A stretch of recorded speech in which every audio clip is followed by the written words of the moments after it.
We live in a world where commerce and globalization have become one of the most important factors in defining a country's economic power.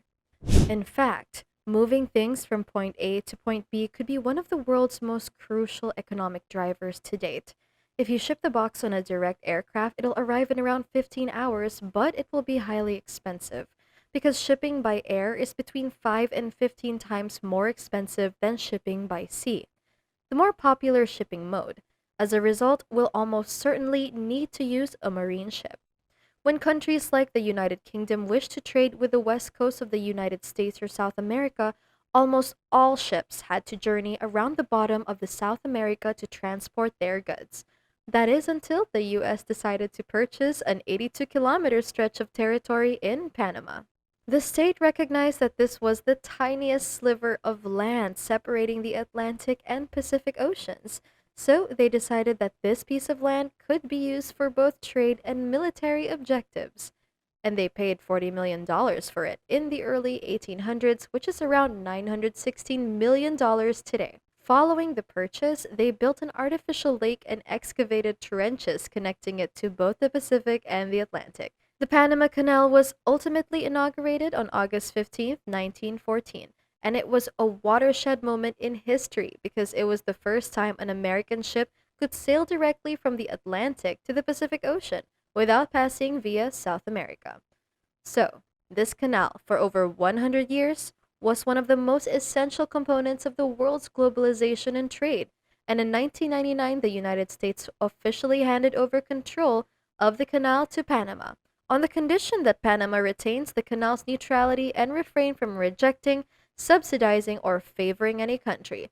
But this begs the question, what if another country controlled a significantly more advantageous route between the Atlantic and Pacific Oceans? That's what we'll be diving into in today's video. Welcome to Financial Market TV. If you're new to the channel and enjoy content like this, hit that subscribe button and the notification bell. Also, please don't hesitate to share your comments down below and give this video a like. Let's get started. So, we're always exploring for more effective commerce routes and to reach North America's west coast. Rather than heading south and circumnavigating South America, they reasoned that there must be a route to the northwest that would allow them to cross the Atlantic Ocean and enter the Pacific. This is where Canada comes in. The global average temperature rose by around 0.7 degrees Celsius. The average temperature in several places in Canada has risen by more than 1.3 degrees. Even while the increase in temperature may not appear to be quite significant, it was sufficient enough to melt a little amount of Canada's ice in northern regions. That's why when Roald Amundsen, a Norwegian explorer, and his 6 crew members attempted to journey from Norway to the Yukon in a small fishing vessel, they eventually completed their expedition despite the fact that it took 3 years, and their ship passed through incredibly shallow waters. As a result, the ship was the first to sail through the newly established Northwest Route. This was also the first occasion in history that a ship crossed from the Atlantic to the Pacific without passing via South America. Even though the Northwest Passage was still too icy at the time, in 1906, things would have to change substantially during the next century for it to be a feasible route for the great majority of maritime boats. As the human population continued to expand by billions, energy consumption grew at an exponential rate.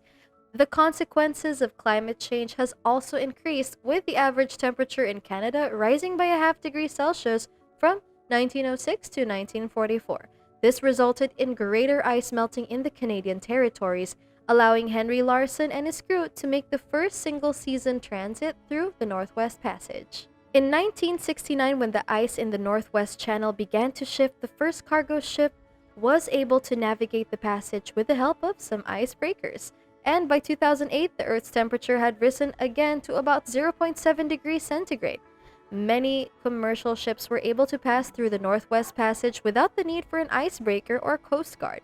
By the 2010s, there was little to no ice in the Northwest Passage, that it was being navigated on a regular basis by vessels ranging from medium-sized cruise ships to inflatable boats, with even Man vs. Wild Star Bear Grylls taking part.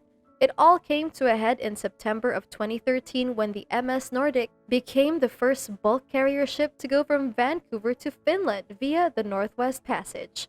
The fact that the Nordic ship was too large and carrying too much cargo to transit through the Panama Canal made this trip crucial.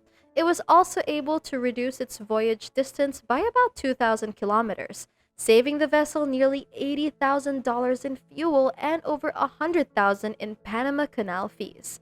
Finally, because the passage was a much more efficient shipping route, it also turned out to be a much more environmentally friendly path, which is paradoxical given that the climate change has resulted in more environmentally friendly transportation routes. However, I digress since around 40 cargo ships, cruise ships, research vessels, and bulk carriers passed through this pass in 2019.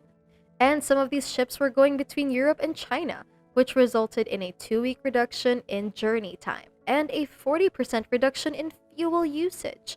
And as the tunnel becomes more accessible and as more ice melts each year, the use of this Northwest Passage is certain to expand. According to a research conducted by Smith and Stevenson in 2013, the Northwest Passage will become significantly more accessible between the years of 2040 and 2060, and it would reduce the transit distance of most ships using the Panama Canal by thousands of kilometers at this point. It would also enable for the delivery of products by considerably larger ships, making shipping even more efficient. This would hypothetically make the Northwest Passage the world's new shipping hub, as most countries would prefer to save money by shipping through the Northwest Passage rather than through the Panama Canal. This means Canada may possibly control which nations are allowed to use the passage, what rates they can change, and which countries will be winners and losers in the global shipping market. And you're mistaken if you assume Canada will never impose tariffs or treat countries differently in terms of trade. Canada, for example, put 25% tariffs on steel and aluminum imports from the US on June 29, 2018. They're also debating whether or not to impose oil levies on Saudi Arabia and Russia right now. Lastly, Canada has constantly voted in the UN to impose economic sanctions on countries that have committed human rights violations, and those that simply have major disagreements with Canada. So Canada has shown that in certain scenarios it is more than willing to pick and choose which countries should get hit in terms of trade relations. That might mean that in the future, countries who disagree with Canada's views could face sanctions that would make them uncompetitive in the global trade market. And if that wasn't enough of a power grab for Canada, there's more. There is now another part of the passage that has the potential to make Canada one of the world's most powerful economic forces. And then there's oil. Because while Canada is now the world's 7th largest oil producer, it is estimated that 30% of the world's oil is yet to be undiscovered in the Arctic. So as the ice continues to thaw each year and oil extraction becomes more realistic and accessible like none of it we might see, that Canada joined the major 3 oil producers, the US, Saudi Arabia, and Russia, and become the world's largest oil producer. Not only would they be able to produce more oil, but they would even be able to control which oil tankers were allowed to utilize the Northwest Passage. Even while this new shipping RET appears to be the future of shipping, there are also significant disadvantages. The first is that Canada lacks the infrastructure required to attract a large influx of cargo ships. For example, Canada's northern territories now have only 6 ports, none of which are suited for a significant number of extremely large ships. Panama, which has a surface area of 98% smaller than Canada's territory, has 13 ports, 5 of which are regarded appropriate for large ships. Another disadvantage of the Northwest Passage is that it competes with other routes, such as Russia's Northeast Passage. Despite the fact that Russia's passage has progressed at a significantly faster rate than Canada's, there are 2 reasons why Russia's passage may not have the same impact. This first is because many Western countries throughout the world have far stronger political links with Canada and would prefer to employ a country they regard as an ally. The second of which is that Russia's passage are only a better route to take for some European countries that want to trade with some Northeastern Asian countries. Meanwhile, Canada's passage is by far the best connection between wealthier countries, such as the United States and China.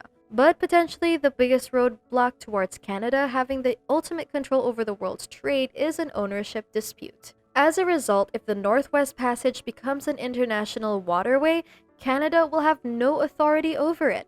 The use of this tunnel as well as the political conflict over the Northwest Passage reached a head in 1985 when the US sent an icebreaker to the Northwest without the approval of the Canadian government. Because the United States considered the Northwest Passage to be an international waterway, this was the case, and they didn't think sending an icebreaker between some of Canada's was a good idea. It was a violation of international law, and this provoked indignation across Canada, leading to a formal agreement between the US and Canada in 1988, in which the US promised to request permission for future use of the Northwest route. Overall, though, this new shipping route is still in its early stages. The passage is only used by a few major dozen commercial ships each year. That's a considerable way from its primary competitor in the Panama Canal, which competes with it, 1 million ships every year. But as investment and use of the Canadian Arctic grow year after year, Canada may soon be able to put enough money into the Northwest Passage to make it the world's most important maritime route. And if that happens, Canada will arguably become the most powerful nation on the planet in terms of global trade. So, what are your thoughts on the Northwest route? Do you believe it is the future for shipping? And do you see it as a domestic or international waterway for Canada? Thanks for watching the whole video. Again, if you're new and like this type of content, subscribe to our channel. And don't forget to leave a comment down below and hit that like button. Also, click on the notification bell to get updated on our weekly uploads. See you in the next video!